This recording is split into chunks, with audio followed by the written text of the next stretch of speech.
ইমাম কো? হ্যাঁ? কেন মসজিদের ইমাম কই গেল? মাস্তা নাই এই ইমাম সাহেব ডাকতো তো, ইমাম সাহেব ডাকতো। ডাকতেছি কারণ। এই যে ভাই, আপনার কেন এই মহল্লা মসজিদের ইমামকে এটা ডাকেন তো? উল্লা পাল্লা সবই করে। এটা আইতে কর, ইমাম সাহেব আইতে কর। এই ইমাম সাহেব আইতেছে আইতেছে।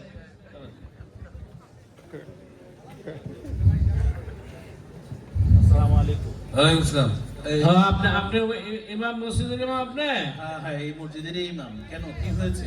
আপনি রাজনীতি করেন কেন মসজিদে বসে? হ্যাঁ, কোন দল করেন? আমি কিসের রাজনীতি করলাম?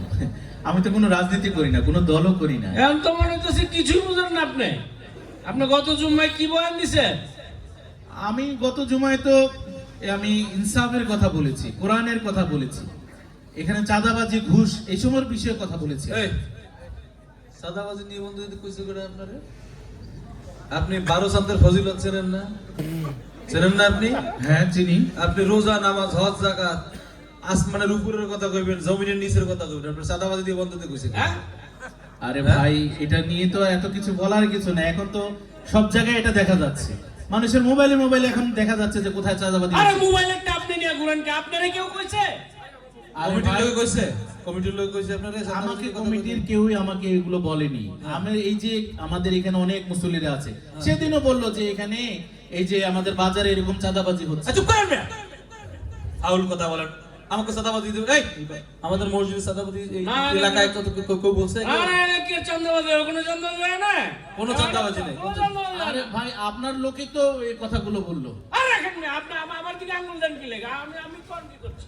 হ্যাঁ, আমি কোন কি? এই মিয়া, আপনি ফাউল কথা বলেন, মসজিদে বসে মিথ্যা বয়ান দেন আর পাবলিকের উস্কাই দেন মিয়া। তো পাওয়ার পয়েন্ট কই তাই আপনি? পাওয়ারের কি আছে? আপনারা এইভাবে কথা বলছেন কেন? আমি তো এখানে পাওয়ারের কিছু দেখিনি। আরে প্রথম থেকে আপনি তর্কই করতেছেন। ইমাম সাহেব থাকবে তো নরম সরম আলেম মানুষ, তো আপনি তো তর্ক করতেই আছেন মিয়া, বেয়াদবি করতে আছেন। এটা কোনো কথা বললেন ভাই?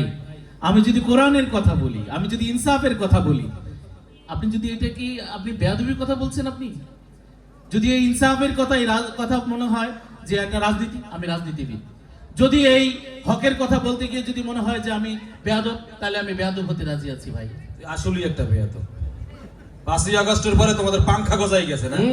দাঁড়াও, পাংখা আমি ছুড়াই দিয়েছি।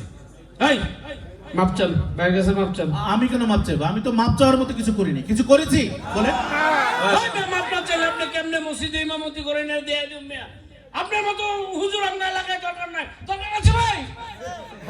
এটা কি বললেন ভাই? আমি হকের কথা বলেছি তাই বলে আপনারা এইভাবে আমাকে বলবেন? আরে রাখেন মিয়া, হক বুঝিয়া লাইছি। সামনে নির্বাচন, হাই কমান্ডারের নির্দেশ চুপ থাকার জন্য। নির্বাচনের পরে তোমার মতো হুজুর কেমনে এই জায়গায় থাকে আমি দেখে লব, ঠিক আছে? ভাই, আপনাদের হাই কমান্ড কি কি বলেছে সেটা তো আমার জানার দরকার নেই ভাই। আমি আমার হাই কমান্ডের কথা বলি, আমার হাই কমান্ডের কথা বলি আমি। আপনারও হাইকমান্ড আছে? অবশ্যই আছে। আপনার হাইকমান্ড কি কয়? আমার হাই কমান্ড কি বলে জানেন? কি বলে? আমার হাই কমান্ড বলে, কুনতুম খায়রা উম্মাতিন উখরিজাত লিন-নাস তা'মুরুনা বিল মা'রুফ ওয়া তানহাউনা আনিল মুনকার। এমন জাতি বের হবে যে জাতি কি করবে? মানুষের কল্যাণে বের হয়ে যাবে, মানুষকে সৎ কাজে আদেশ দিবে, অসৎ কাজে নিষেধ করবে। তার মানে আপনি কইয়েই যাইবেন, থামবেন না, না? আমার দেহে যতদিন প্রাণ আছে হ্যাঁ। ততদিন পর্যন্ত আমি এই হকের কথা বলেই যাব, ইনশাআল্লাহ। কি বলেন? বুঝিয়া লাইছি কোন দিকের বাতাস কোন দিকে যায়। ঠিক আছে, দেখে লো মনে কার এই নির্বাচনটা যাক খালি। যাক, ইনশাআল্লাহ। ঠিক আছে। আপনারা কি বলেন?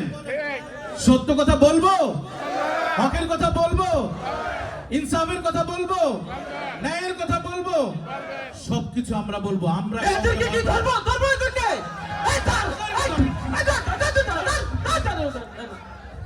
এই দেশে এই ধরনের আর কোনো কিছু চলতে দেওয়া যাবে না, ঠিক না? আমরা এই সকল কিছুর প্রতিবাদ জানাই। আমার আল্লাহ বলেছেন সৎ কাজে আদেশ দিতে, আমরা সৎ কাজ করব। আমার আল্লাহ বলেছেন অসৎ কাজে বাধা দিতে, আমরা সেটা বাধা দিব। এখন থেকে আমরা সেই কাজ করবো ইনশাআল্লাহ। সবাইকে বলে ইনশাআল্লাহ।